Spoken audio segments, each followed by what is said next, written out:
MedImpact is a pharmacy benefits management coordinator. We manage benefits between the insurance plans, for example, like an Aetna, a Kaiser, and we basically coordinate that with the actual pharmacies. So a good example would be when you get your card that comes in the mail from your employer, you go to the pharmacy, you give them your card, they take your card, they tell you what the deductible is, whatever your copay might be, depending on the type of prescription you want to pick up, and then we facilitate that. We basically accept the payments from the pharmacies, we pay the plans, or we take the money from the plans and we pay the actual people that pick up the prescriptions. We have about 47 million lives that we currently actually provide pharmacy benefits for. So yeah, the current managed file infrastructure standard at MedImpact is very complex. We currently have many security options that we've put in because we have to work with HIPAA and we're mandated to do encryption.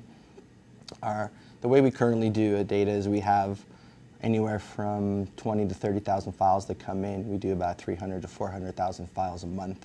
The files will come in to us mostly through user interface. Most of our customers that come to us are outbound users that come into our network. We don't do a lot of the we don't use the application in-house. It's more of to process files for pharmacies, process eligibility files, send them EOB, and different things like that.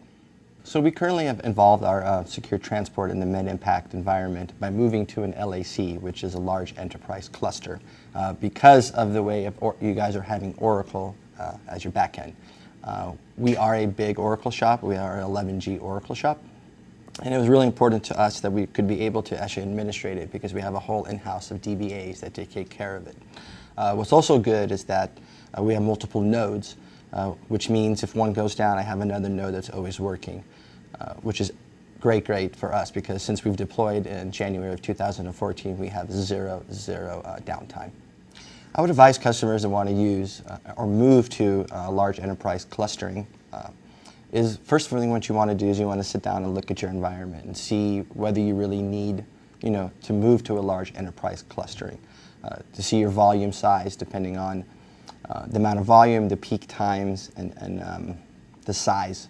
What's important to do is to sit down with Axway and actually go through the migration plan and go through the capacity planning that they currently have for 5.2 and to actually give them numbers that they need to come up with it.